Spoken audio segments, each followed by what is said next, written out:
All right. Thank you, everyone, for joining. We'll go ahead and get started. My name is Libby Rafferty, and I'm an analyst for the Learning Aligned Employment Program. Thanks so much for joining us today. Let me go to the next slide. So while we're just waiting for everyone to join and opening up the talk privileges for all of the people in the meeting, go ahead and type into the chat. What city are you joining the meeting from? How is the weather today? And what was your first job, either out of high school or out of college? Seaside is so beautiful. And we'll just start in just about 1 minute and just allow everyone to join.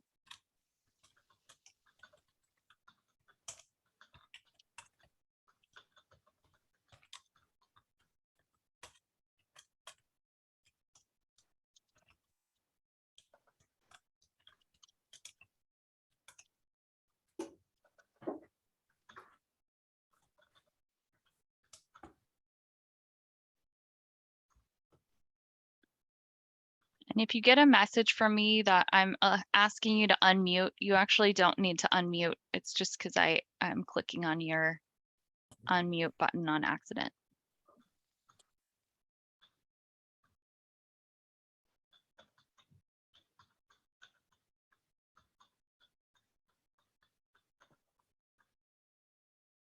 Roller skate, that's awesome. A&W on roller skates. Do they still have the diners where you can order food, the drive-ins where people are on roller skates?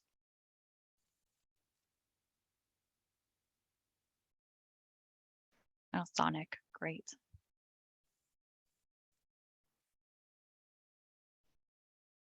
All right, we'll go ahead and get started while everyone's typing into the chat. Just a couple notes before we get started. Today's webinar is 1 hour, so we have a lot of time to discuss questions. So we really want to make this interactive.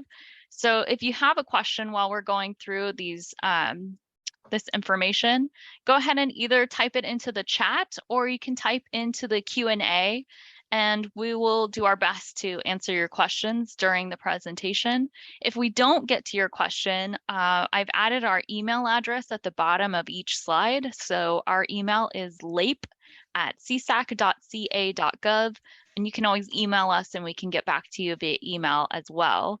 I see there's already a question in chat. Did we receive this PowerPoint in an email? You didn't, but it is available on our website. So this same PowerPoint we're going to go over today is on our website. It's called LAPE Overview. LAPE is for the Learning Aligned Employment Program. We call it LAPE. So you can go to our website and you can get the PowerPoint for today. I'll also be sending it out to all of the participants after this presentation. Patricia, you have a question?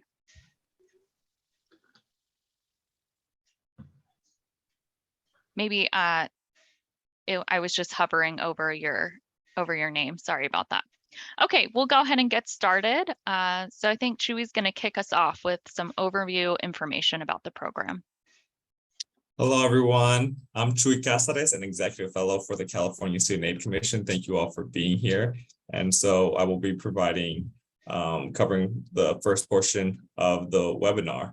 The Learning Aligned Employment Program, which we oftentimes call LAPE, it offers eligible underrepresented students at public colleges and universities the opportunity to earn money to help defray their educational costs while gaining education-aligned career-related employment. And noted this is for undergraduate students. And here at the Commission, the California Student Aid Commission is responsible for developing the program guidelines and supporting the campuses who are implementing the Learning Aligned Employment Program, which starts this upcoming academic year, fall 22 to 23, up to 2031. So here are some things that we will be covering in our webinar today. We'll be providing background of Learning Aligned Employment Program, institutional eligibility, student eligibility, employer eligibility, and some fun updates. So what is the rationale for the Learning Aligned Employment Program? Kind of hinted at it a little bit with our icebreaker question, but it is to bridge a gap between college and career. So think of your time, post-graduation or when you were an undergraduate student, how this program could have helped you advance your career at a maybe much younger age. So it builds a bridge between college and career. It better aligns higher education with workforce needs. It promotes equity. It enhances the affordability of higher education because this program, as you will find out, it is paid work. So a work-based learning program.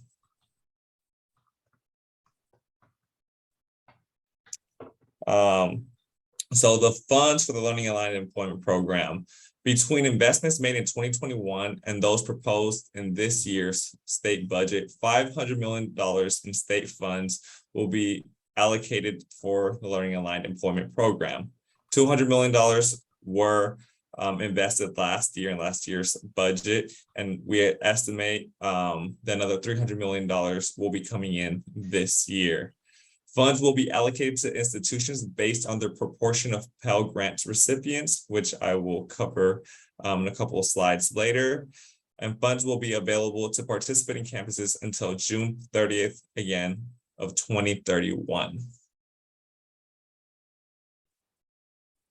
So who's eligible?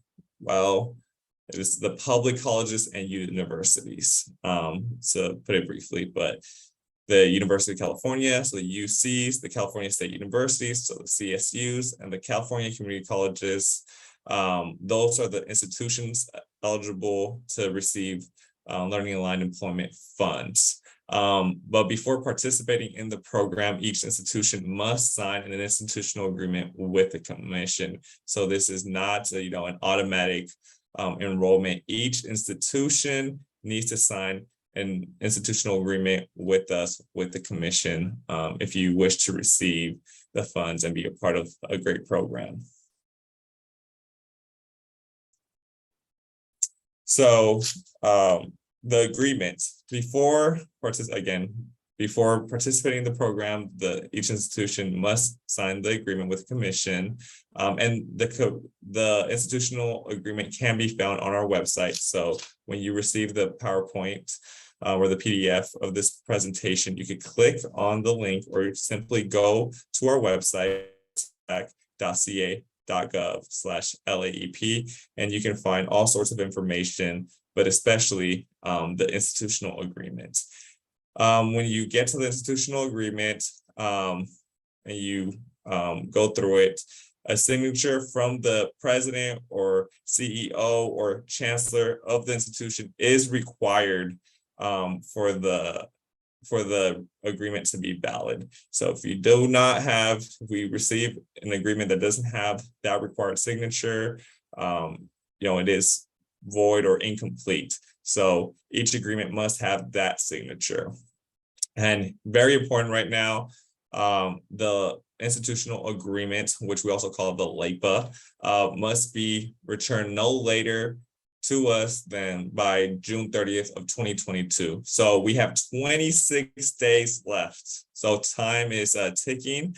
We know that there's a lot of competing priorities and deadlines, but it's very important that if you wish to participate, they need to be submitted by the end of this month. So hopefully it's a little nudge for you all who are in the process to complete and return the agreements.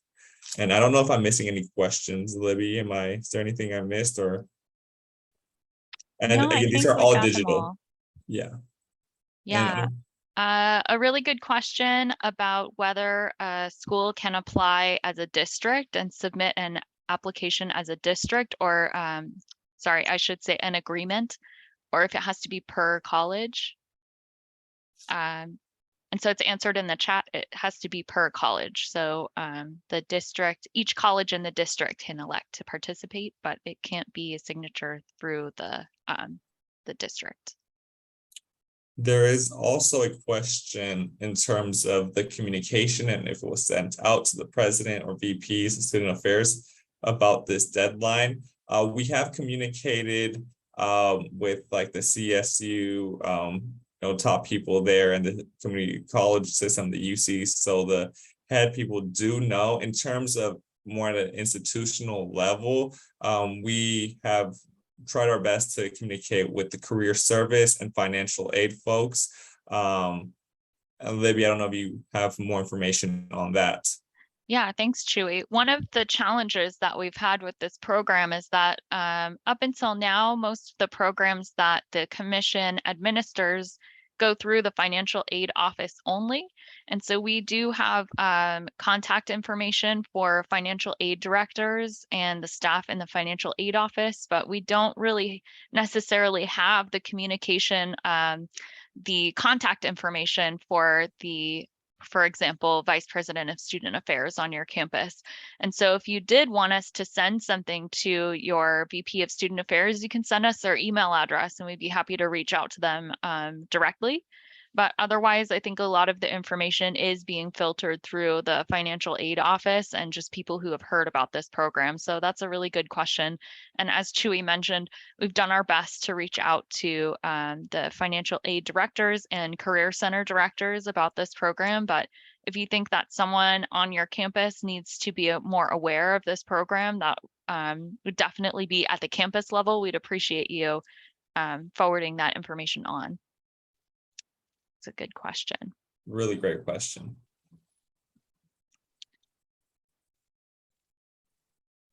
So more on the institutional eligibility, learning aligned employment funds, LAPE funds will be allocated based on the share of students receiving a federal Pell Grant in the most recent prior fiscal year for which data is available.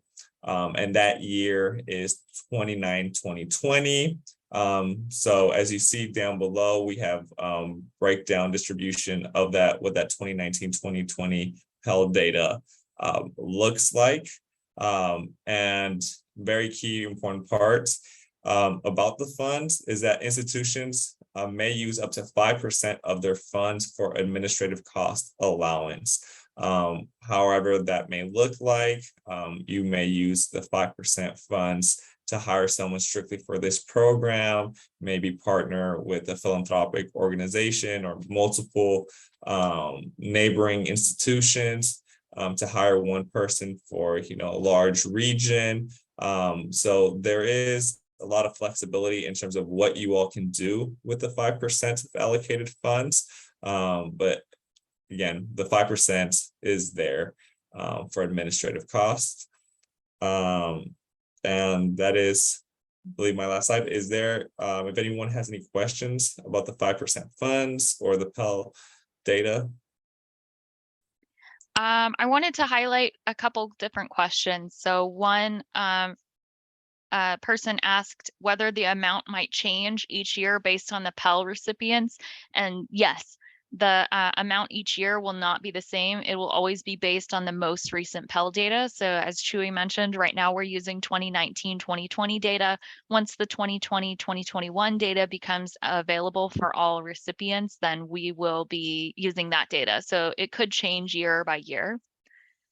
Another question, are there restrictions for the administrative cost allowance? I mean, it needs to be applied to the administration of the LAPE program. So, I mean, you can't go to Las Vegas on the money, but there's no, within reason, there's not restrictions. You could,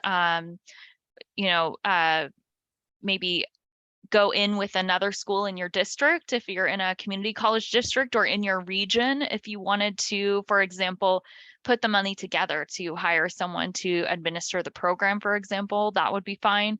If you have specific questions about things that you wanted to spend the administrative cost allowance on, you can always email us and we can let you know. But basically, no, there's you can use the administrative cost it's at the institution's discretion for what the needs are. So it could be used on marketing, it could be used to hire someone, it could be used for whatever you need it for. Another question about whether the funds are distributed in advance. We anticipate sending the funds out in August of this year. So it won't be a reimbursement, it will be like an advance. We're going to shoot for August. So hopefully we'll be sending those funds out to participating institutions at that time. And the other question, I think maybe I can help answer it. With enrollment declines due to the pandemic, and is CSAC taking that into consideration as you look at Pell data for the next upcoming years? Yes, we are, but we are looking at it at a very holistic level. The enrollment decline is impacting about every institution at about every level. So nevertheless, even though there is a decline, that's impacting everyone. But that is something we are monitoring for not just Learning Align, but also our other programs. Great, thank you. Another question about the LAPE coordinator. That's basically just the point of contact on campus. So you could nominate someone that position doesn't exist prior to signing the LAPE agreement.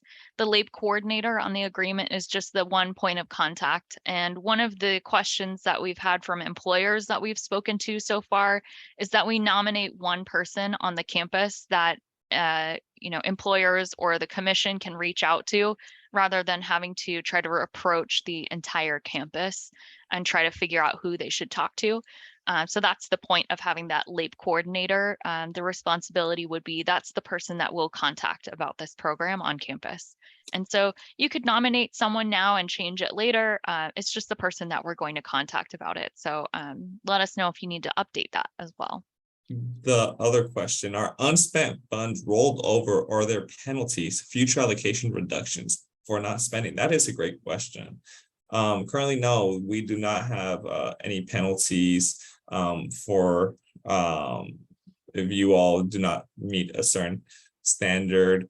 And yeah, funds are being rolled over for the first year. Libby will talk about it a little bit more later, but the first year we do understand, just because it is a new program, complex, and also other programs you all have to administer.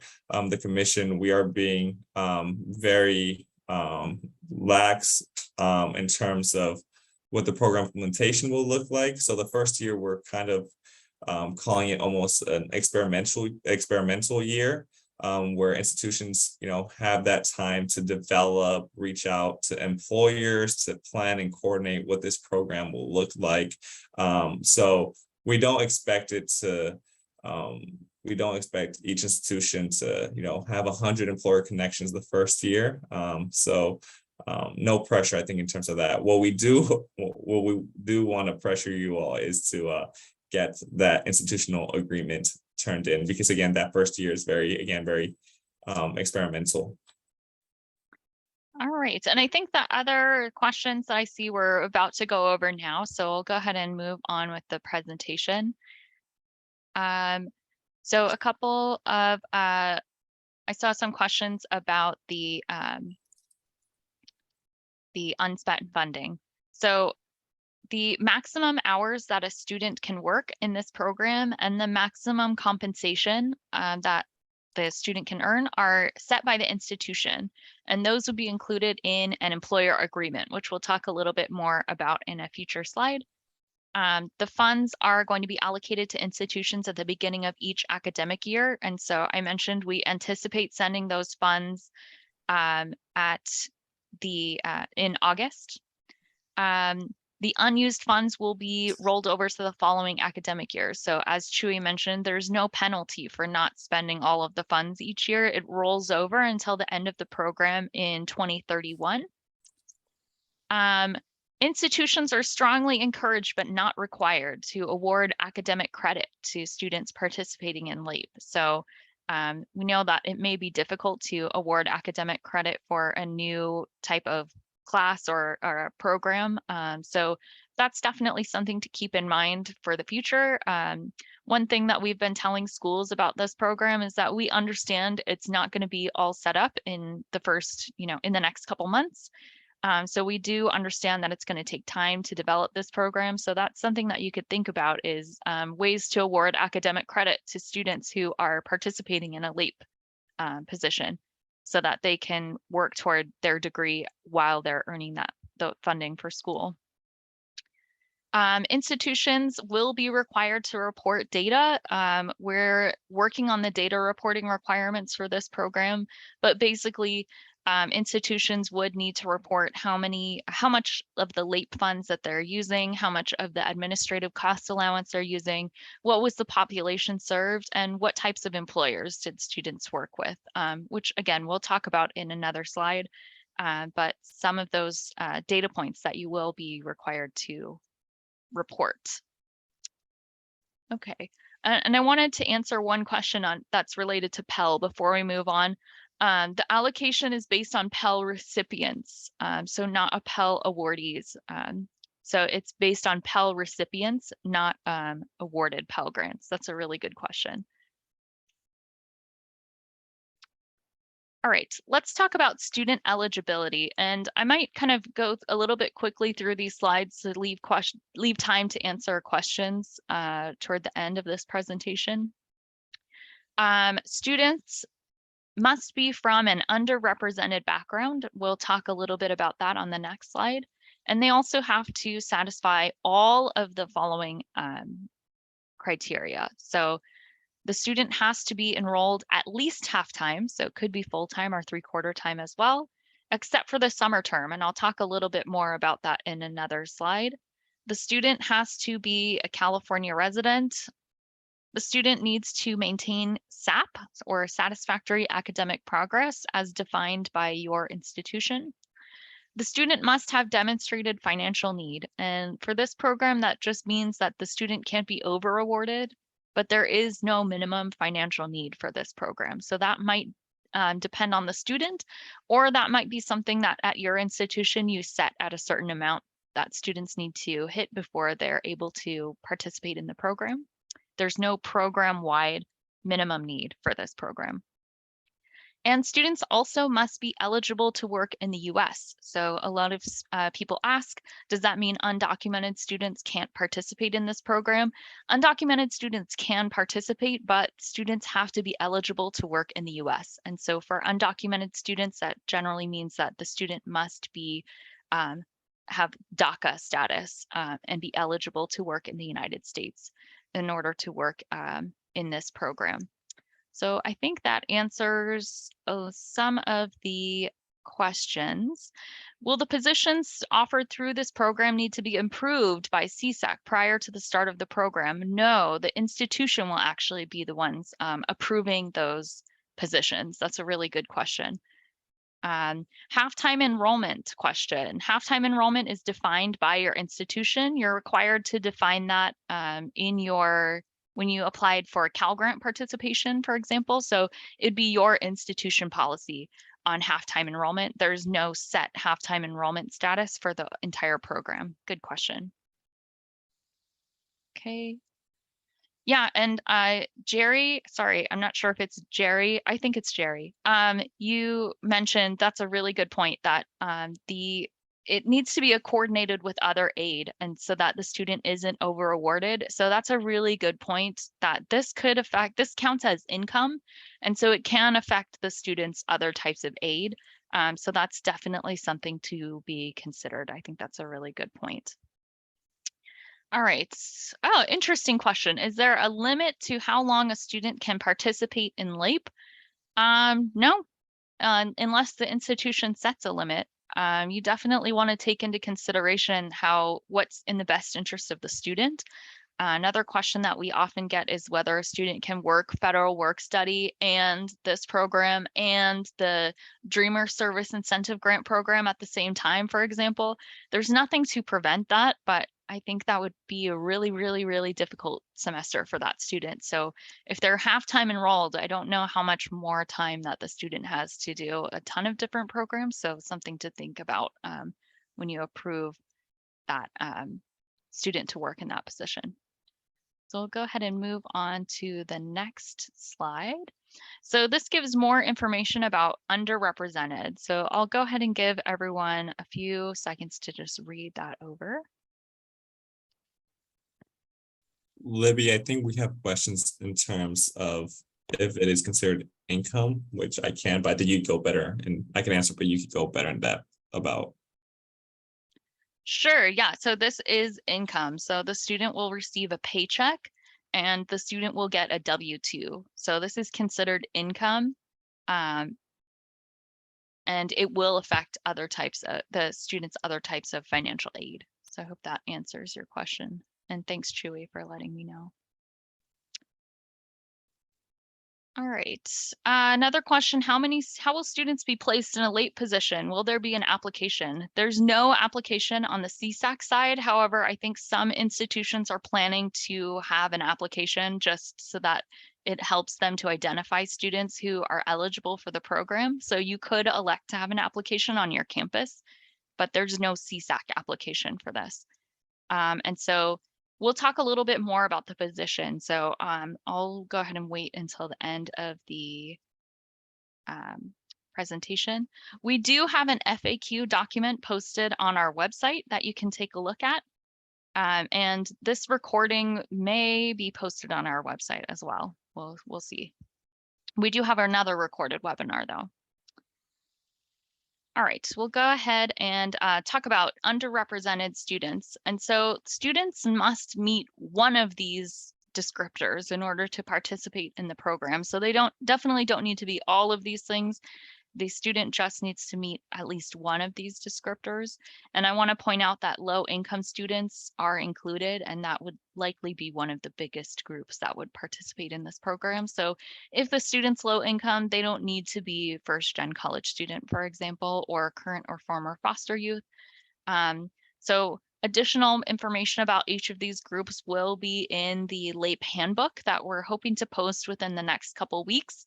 Some of the descriptions of these categories will be dependent on what type of school you work at. So it will probably be uniform across the UC system, across the CSU system, and across the community college system, but might not be the same. You know, if one student is at a community college and the other is at a CSU, for example, the definition of first generation might be different at those two types of institutions.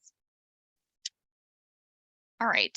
How do you keep track of underrepresented status in determining eligibility for LAPE? So that's something that's in the handbook. We have some examples of documentation for that.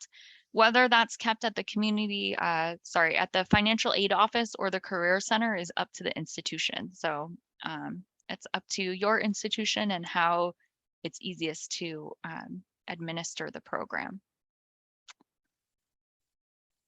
Okay.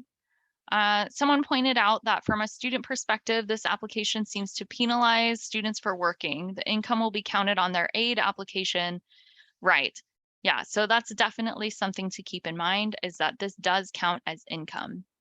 Can so, can I interject just in terms of, I've seen this a lot in the question in terms of like, well, if it is considered income, then what are the positives about, you know, enrolling in this program specifically for the students? It is a great time, a great opportunity for students to, you know, to hop onto to see what the labor market's like, or to build the professional development that's so needed or required. We talk to a lot of employers, and oftentimes they talk about, you know, they hire undergraduate students or students who just graduated and don't have the knowledges or the skills to be successful employees or professionals in their field. Again, this program is here to remedy that, to help with career exploration, all of those things. And it's a unique program where you could partner with, you know, incredible partners. There's a lot of employers, you know, in the Silicon Valley and tech who would love to, you know, to join this program. So again, great for the students, even if it impacts the income or potentially the other aid. So there is positives. Thank you, Chewy. That's a really good point. And, this might be a program that more students who are closer to graduating might be interested in which case, their income wouldn't affect their future financial aid. But that's definitely something to think about for students who are maybe participating in this in like a freshman year, that this does count as income. So I want to be open and honest about that.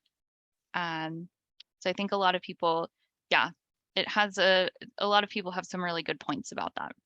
So I think I will go ahead and move on because I want to make sure that we get to all of the slides. So I apologize if we're skipping over your question, but there's quite a few of them in the chat. So we'll try to get to those. All right, so I wanted to talk about halftime enrollment because I mentioned on a previous slide that halftime enrollment, the student needs to be enrolled at least halftime except in the summer. And so by that, what we mean is that a student could be not enrolled during the summer and still participate in the program. So in that case, the student needs to be enrolled at least half-time in the fall. So for the following normal academic term, which would be the fall. So the student would need to be enrolled in the fall if they're not enrolled at least half-time in the summer. So a student could participate in the summer and be enrolled at least half-time in the summer, or the student could be not enrolled or enrolled less than half-time in the summer and still work during the summer if they're enrolled at least half-time in the fall. And sort of some situations or some questions about what happens if this happens partway through the semester is included in the handbook. So take a look at that handbook. It should be up within the next couple weeks. Definitely by the end of the month, we'll have that up on the website.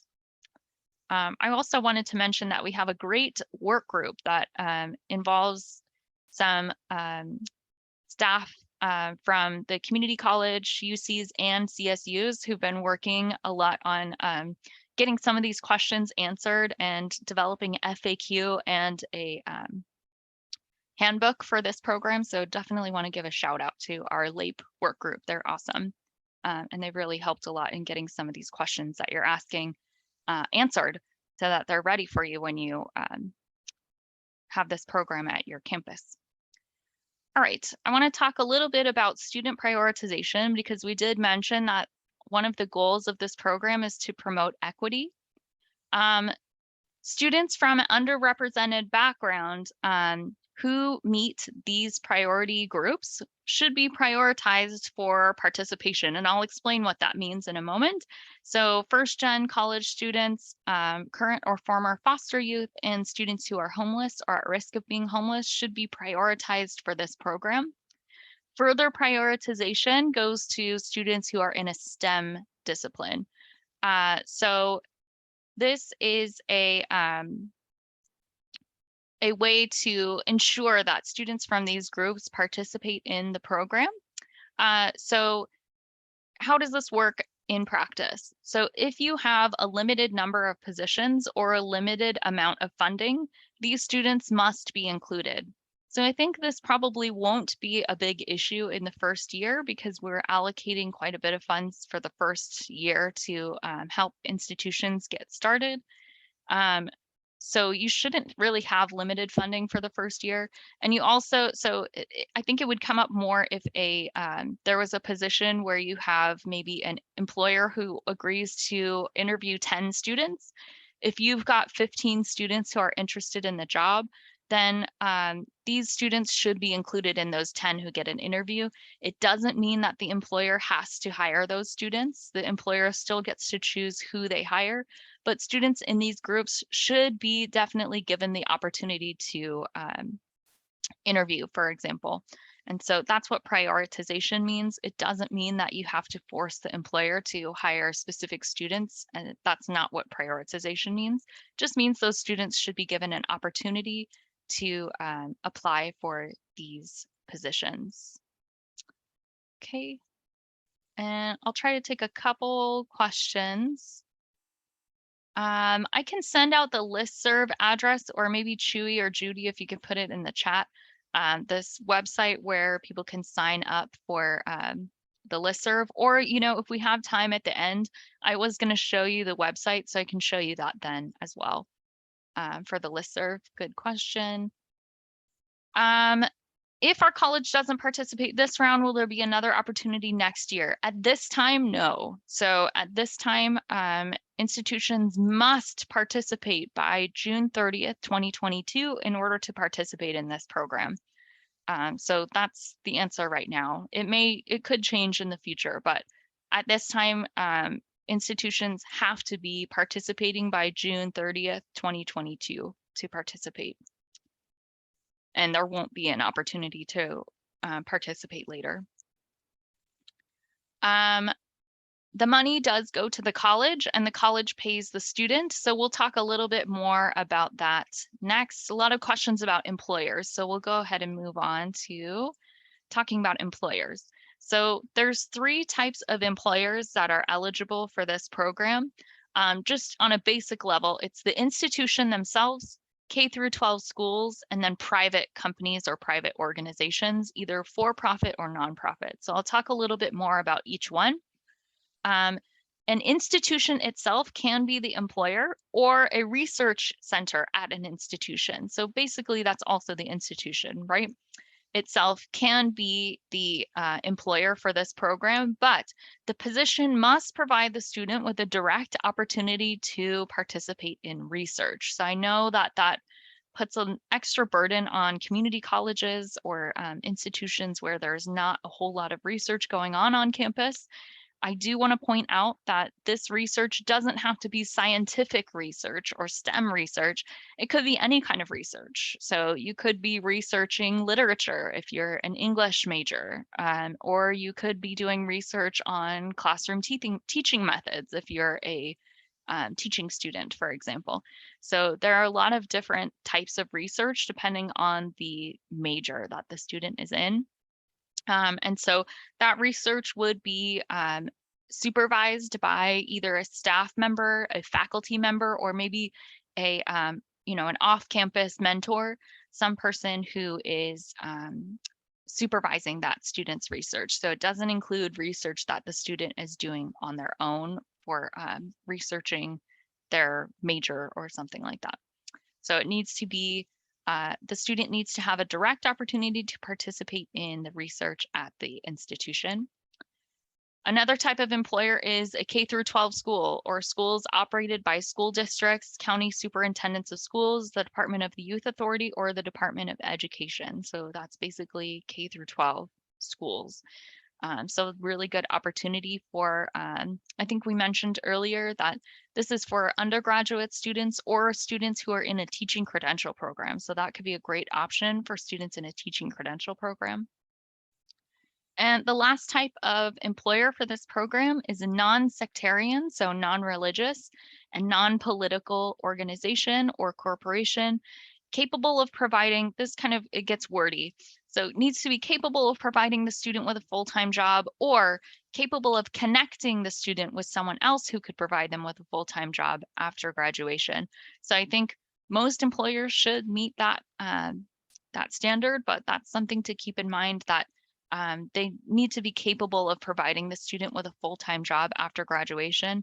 Does that mean that the employer has to hire the student after they graduate? No. They're not required to hire the student. They just have to be capable of providing the student with a full-time job or capable of connecting them with someone else who could provide them with a full-time job after they graduate. And I'll take a couple more questions. Okay, it looks like Dennis has a question. Is this considered need-based employment and is reported in AGI income earned from work and then excluded? Excluded from, I'm not sure what. Similar to work study? Yes. So I might need to get clarification from you on that, but looks like NFA has you covered. Similar to federal work study. Correct. Yeah. So similar to federal work study, maybe that's the same question. So that's correct. Included as taxable earnings from need-based employment programs. Yes. Okay. Someone's asking, how do we know if we already submitted our agreement? You can look on our website. We have a list of participating institutions. We'll be updating that every week, or you can email us and we can let you know if you're participating already. Either way works. To be clear, post-secondary institutions can only hire students if the students are doing research. Correct. Yeah, so the student research needs to be a major component of the student's job. It doesn't have to be the entire job, but it does need to be a significant component of the student's job if they're working on campus. Okay. Perfect. Looks like some of the questions are getting answered in the chat as well. How do employers show capability of providing a student with a full-time job? That could be something that's included in the employer agreement, just something that the employer checks off in the employer agreement or agrees to in the employer agreement. Okay, and the student, that's a good question. The student can't continue working past graduation. So the student needs to be at least half-time enrolled for this program. In the summer, if the student already graduated, then they would need to be enrolled at least half time in the next term. So if the student's graduating, they won't qualify. It's a good question. Okay, and some questions about the proportion of payment from LAPE funds. I'm so glad you asked. We're going to talk about that on one of the next slides. So I'll go ahead and move on. So employers need to sign an employer agreement with the institution prior to participation. So one thing that the commission is working on, and that would probably be available more so in the coming years, probably not the first year, but we're working on it, is a jobs hub for students who are participating in LAPE in order to connect the employer, institution, and the student. That's something that we're working on. It's not going to be available to most institutions for the first year. So employers must sign an employer agreement with each institution prior to participation. So that's the current rule. Once we get the Jobs Hub up, we might have some more flexibility with employers signing an agreement with more than one institution at a time. But as of right now, the rule is that the institution and the employer have to have an agreement per institution with each employer. A big thing to emphasize here is that the student can only be placed in a educationally beneficial position that relates to the student's area of study, career objective, or the exploration of career objectives. So that's the whole point of this program, is that the student shouldn't just be working for the paycheck. It's something to assist the student in launching their career after they graduate, and helping the student to do some of that legwork for setting up their career before they graduate. So that's a really big point for this program, is that it does need to be educationally beneficial and related to the student's career goals in order to qualify for this program. The student needs to be paid at a comparable rate. So the employer would know that. What is a comparable rate to comparable positions within the employing organization? So the student can't be paid less just because they're a student, for example. The position also can't displace workers or impair existing contracts for services. So you can't just fire someone and replace them with a LAPE student. You have to create a new position. You can't displace someone who's already working. All right, good question about the employer agreement. We hope to have a template within, I would say, I think we have some other really important priorities right now. So we're working on a template for the employer agreement. I think if I were to guess, I would say we should have that available maybe in August, around August. That's a really good question. So the work group is working on that right now. We're going to do the handbook first, but employer agreement template is on the list. Okay. We'll go ahead and move on. So I wanted to make sure we got to this slide because I think this answers some of the questions in the chat. Employer share of the student's wage depends on the type of employer. So if the employer is a for example, K through 12 school or a nonprofit employer, LAPE funds can provide up to 90%. So this blue is the LAPE funds, and the employer needs to provide the other 10%. So that K through 12 school or that nonprofit employer needs to provide the other 10%, or the institution, but I think in most cases it would be the employer, right? If the institution themselves is the employer, LAPE funds can provide up to 100% of the student's compensation. So I think someone asked earlier, student compensation does not include things like workers' compensation, transportation costs, things like that cannot be paid with LAPE funds. So it only includes the student compensation. Vacation days and things like that are not included in the what can be paid by LAPE funding. So if the institution themselves is the employer, up to 100% of the student's compensation can be paid with LAPE funding. If the employer is a for-profit employer, LAPE funds can pay up to 50%. The employer would need to pay the other 50% if they're a for-profit employer. Sick leave is also not covered by LAPE funds, so it only covers student compensation. It doesn't cover any of those other costs. Okay, a good question about how the employee would receive their paycheck. Is it dispersed through financial aid? I would say it depends on the employer and it depends on the campus. So there are, I believe, some institutions where they already have their off-campus work study positions, for example, set up to where the institution pays the student and the employer reimburses the institution. At other institutions, the employer pays the student and the institution reimburses the employer. Either way works for CSAC. There's no requirement for one or the other. It's basically left open for whatever works best for your institution. So that's up to you, basically. Good question. Do you have examples of jobs that satisfy the criteria? I think that was in reference to jobs on campus that are in research. So one example that we always use is, well, I think it's a bad example because law school is technically graduate school and it's not eligible, but we do have our counsel on this worked during law school and he worked in the law library doing law research. So I think that's a good example of like a non-STEM research job. You could be researching in the library, for example, or doing research for a faculty member would be satisfying that criteria.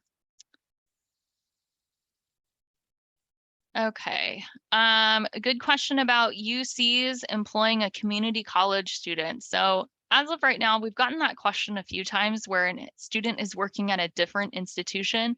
In order to be LAPE eligible at this time, the student must be working at the school where they are taking classes, but that might be worth emailing me about because we haven't talked about it in a while. But as of right now, the rule is that the student has to be, in order to get paid that 100%, the student would need to be working at the school where they're taking classes, the school where they're enrolled.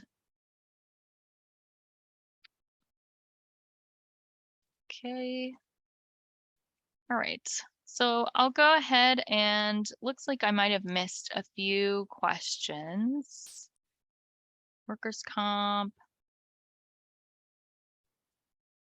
What if the student is classified as a California resident for tuition purposes only?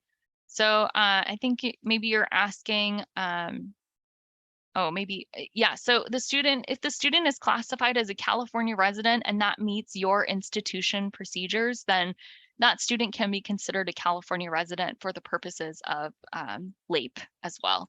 So for example, if through your California resident check at your campus, the student would be a California resident for things like Cal Grant, for example, then the student can be considered a California resident for the purposes of LAPE as well. That's a good question. All right, I'll go ahead and move on to the next slide just to make sure we finish. A couple of updates about the Learning Align Employment Program, and I did want to show you the website, so I'll go ahead and pull that up. And I'll also show you the listserv as well. So if you want to go to our website, it's csac.ca.gov, and I can show you how to get to actually LAPE from there too. So the California Student Aid Commission website is csac.ca.gov. So that's California Student Aid Commission.ca as in California, .gov as in government. And the LAPE information is under schools and counselors. You'd select college staff from the menu. You can scroll down here on the left. We've got all of our programs, including Learning Aligned Employment Programs. So it's right here. You could also go to csac.ca.gov/LAPE if you want to take a shortcut there, and that'll also take you to our website. So either way works. We've got the LAPE agreement here. So someone asked a really good question about the LAPE program coordinator. That person is just someone that you nominate on your campus to be the point of contact. There's no set responsibilities for that person, but they would be the person that will contact about the program. So we've got the LAPE agreement. Oops, got the LAPE agreement there. So we'll go to schools and counselors, college staff, and Learning Align Employment Program. So we've got the LAPE agreement there. You can email that to our email address, which is lape@csac.ca.gov. We've got this webinar, which we're in right now. I think we'll be having another one in August, but go ahead and type in the chat if you think we should have one in July. But this is the last one that we're having before the, looks like someone wants July. This is the last webinar before the LAPE agreement is due. So you need to submit that by June 30th, 2022 is the last day to participate. So if you do have questions and we haven't covered it in this presentation, please reach out to us and we can meet with you one-on-one. We're really happy to meet with people and answer all of your questions.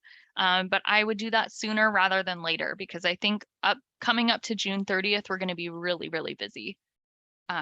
So just keep in mind, email us and set up an appointment right away if you want to talk about this program more. We also have a recorded webinar, which is available on our website. I think we'll probably be replacing it with this one. So you'll be able to see this webinar if you're watching this as a recording.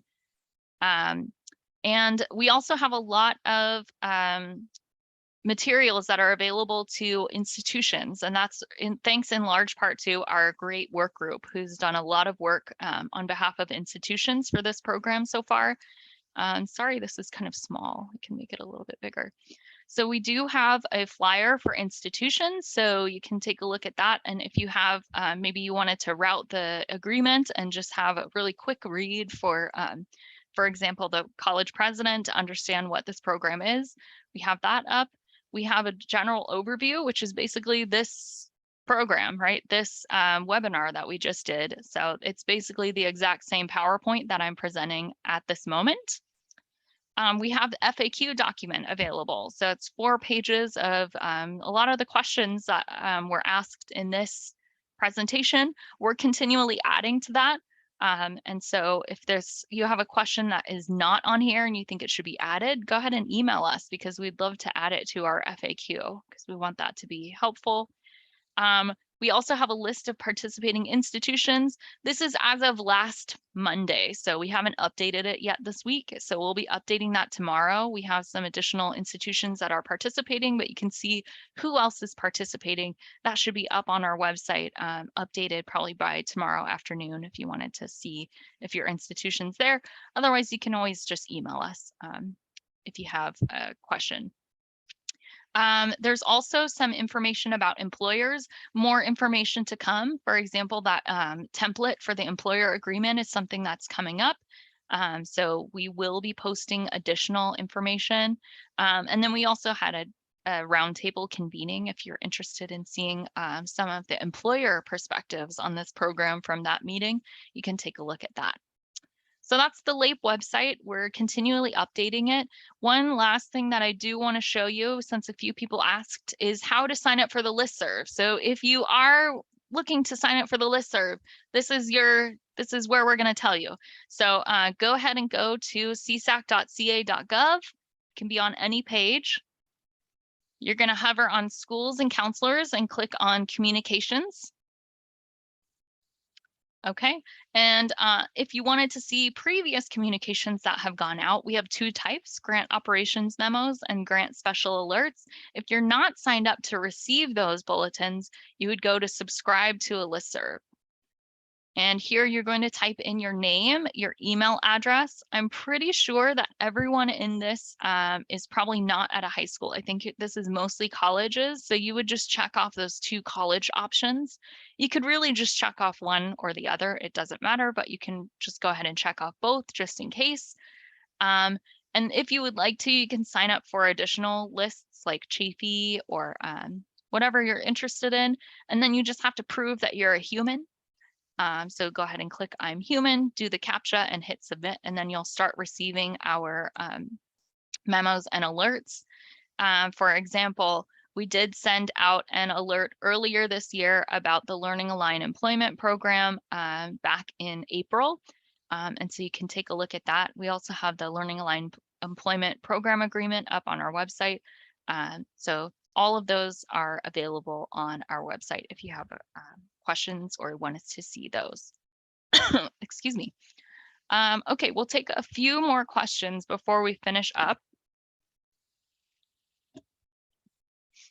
Yeah, so James had a great question about sharing some implemented practices from select colleges. So I think we will be highlighting some best practices from institutions that are, there's a big variety among colleges that are participating.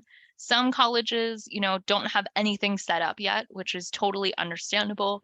There's colleges that have, nothing in place. And then there are other colleges that, when they heard about this program, they said, okay, that's great. We have something that would work perfectly with that. And so I think in those cases where we have colleges that kind of already have something in place, we'll be highlighting those and hopefully sharing some best practices as we go along. I think that is a great idea, and a lot of people agree with you that it's a good idea. Yeah, and Rachel, who's in our work group, I recommend joining the work group. That would be great. So email us if you want to join. The work group is getting really big though. Let's see. Yes, so we'll be sharing more as we have information available. So I think that should kind of be a general statement that answers a lot of the questions. So we're almost out of time. Again, if we didn't get to your question today, go ahead and send us an email, and we're happy to meet with you to talk more or to answer your email. Whatever you need, just let us know. We do want to just provide you all of the information that you need, especially if you're still undecided about whether you want to participate or not, or you want to see some examples of how this could work. This is only a 1-hour presentation, so we don't have time to really get too much into the details of this program, but we're happy to meet with you offline, or maybe meet with some representatives from your school or your district. Just let us know what you need. So I think we'll stop there. I'll go ahead and stop recording, but we'll go ahead and stay on for a couple more minutes if people have questions. If not, thank you so much for coming to the webinar today, and I hope you have a great day.